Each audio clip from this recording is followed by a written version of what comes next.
You know, I've been thinking about doing like these little story time videos for a while. And so here goes my shot at story time. I don't know if my story times are even like ones I should do, because working in my career is just so weird. The last story time video I did, I had to private that video. We're gonna try this again, because that story time video, the last one was good, but I could completely understand why I should private it. Now I want to tell y'all about the time that I was the person that quiet quit. I see everybody talking about quiet quitting all over the place. It's all over the TV, it's all over blogs, it's all over LinkedIn, it's all over everywhere. And I think it's nice that we actually got a name for it now, because at one time we didn't even had a name for quiet quitting. Like, I was just like, I ain't doing no more than the minimum they asked me to do.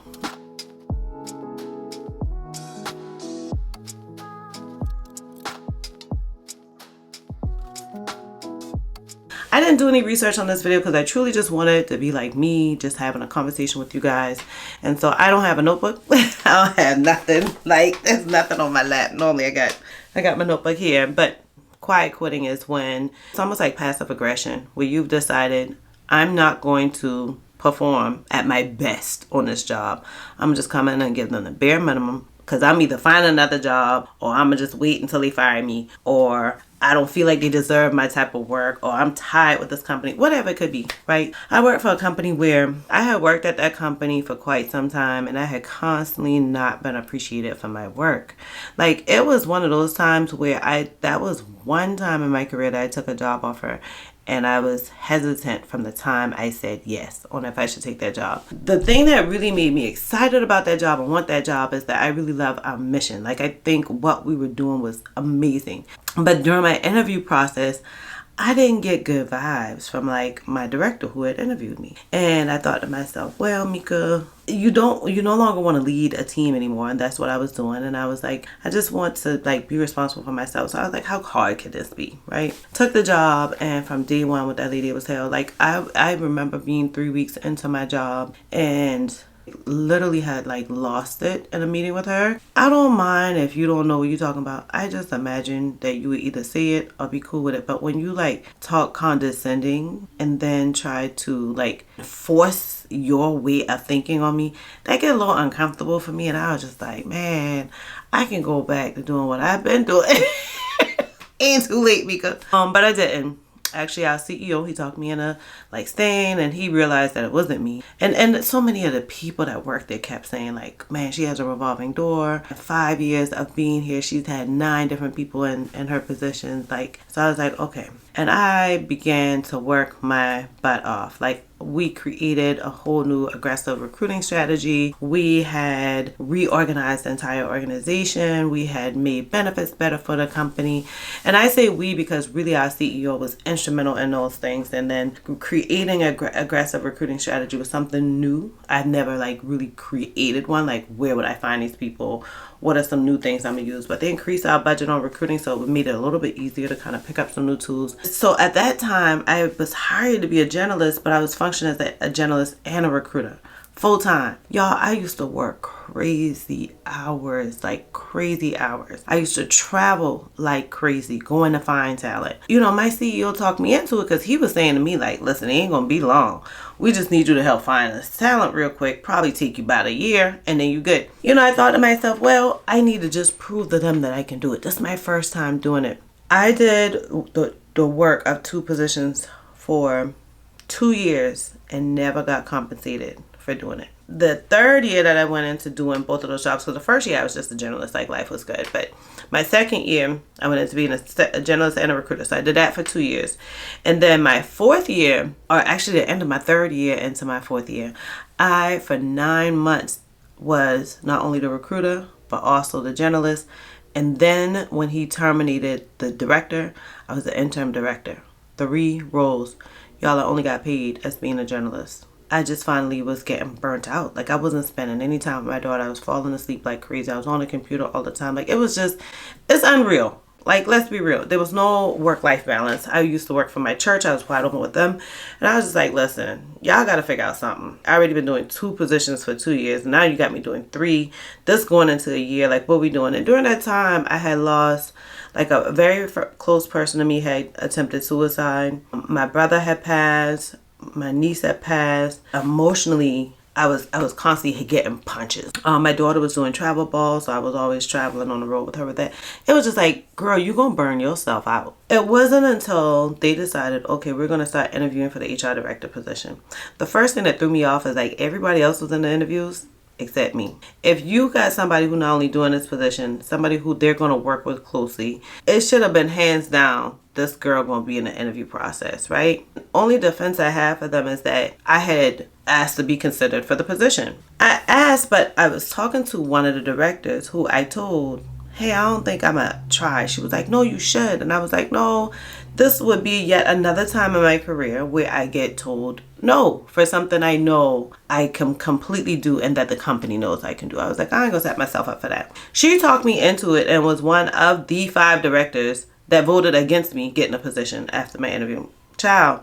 So that was the first killer. The second killer was when I didn't get the position. Like the gossip mill came around in my office like how many times? I had like 3 or 4 people that reached out to me and was like, girl, you ain't getting that job. So-and-so said she already told her chief officer not to hire you because of this, this, and this. Oh, so-and-so came to me and said he's not voting for you because of this, this, and this. It was crazy because the first thing was I didn't mind because I didn't want to go back into like work overload. I really wanted to like suppress the amount of work I was doing. I didn't really want people reporting to me again because I didn't know I have to worry about nobody else. I just wanted to worry about Mika. What really ticked me off was, one, all of this happened on the same day.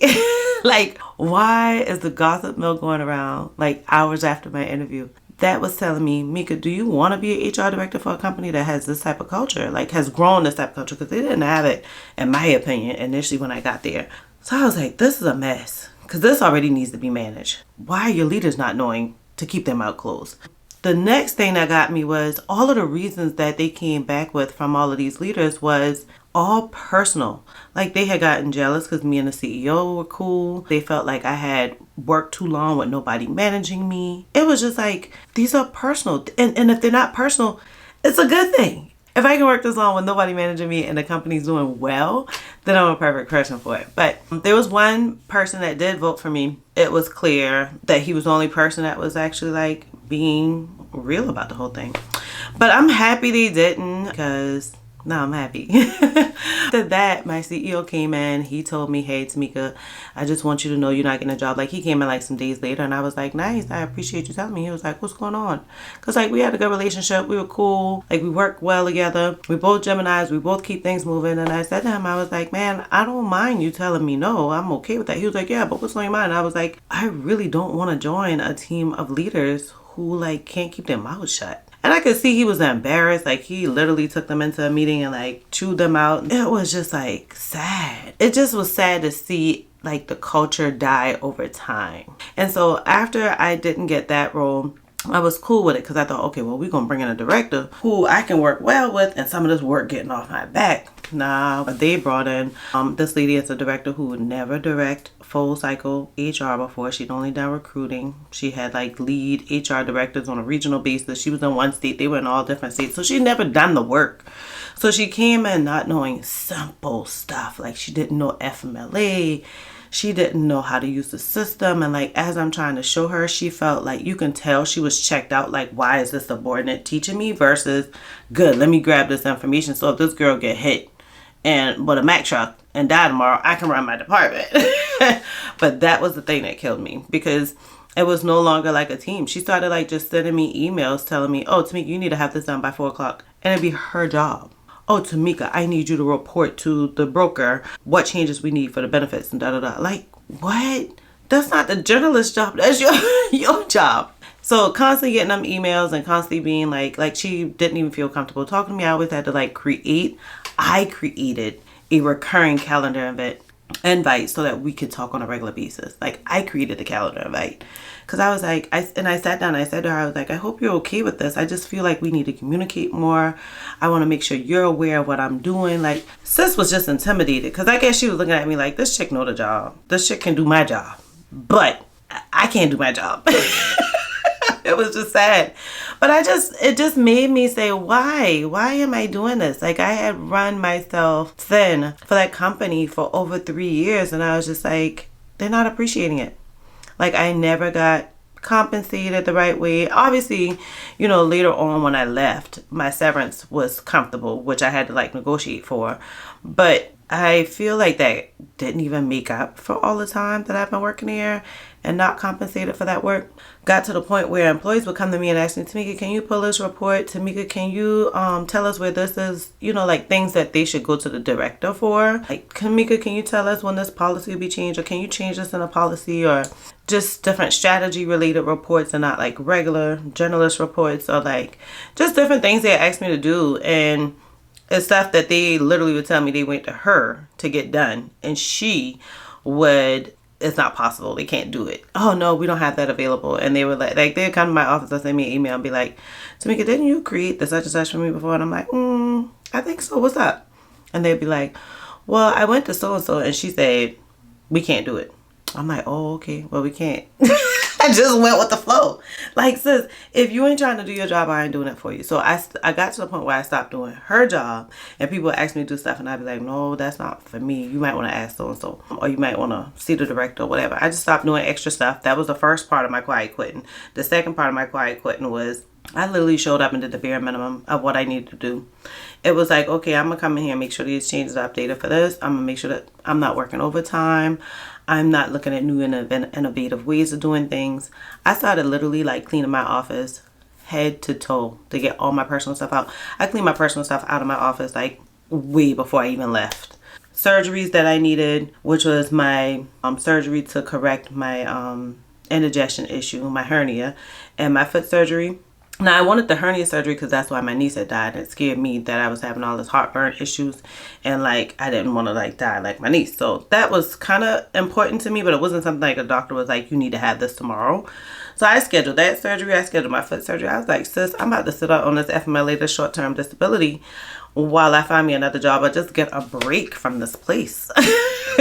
So that's my story of like quiet quitting. I eventually left that organization and couldn't been happier. So y'all, I want y'all to do me a favor though, like real talk, tell me one if you like my little story time videos, because then I'll try to do more. If I can keep them public, I will, but honey child, I ain't jeopardizing my career. So tell me if you like these videos, and two, tell me about a time when you quiet quit. Did you quiet quit? Like, did you even know what that term was? Like, I really want to hear what y'all think about this quiet quitting thing, because it's just buzzing everywhere. It's a big topic that everybody's talking about. And if this is your first time watching my videos, then listen, I got plenty more that can totally tell you all about HR, tell you all about things from a job seeker point of view too. It's just a lot of helpful stuff. Look around that channel, see if there's anything that you like, and if you find yourself liking even one video, do me a favor and subscribe. For those of you who are returning, listen, child, we on a new thing, huh? We'll still do the other videos. Don't get excited. We'll still do the other videos. I'll still tell you all about HR. I still got a whole list of those that's coming around. But I'm going to just pop these in on my off days. So y'all know I typically upload on Tuesday and Thursday. So you'll probably get these little story time videos on like a Sunday, a Wednesday, a Friday. You know, a different day of the week. So set your alerts, honey, if you don't want to miss any. See y'all on the next video.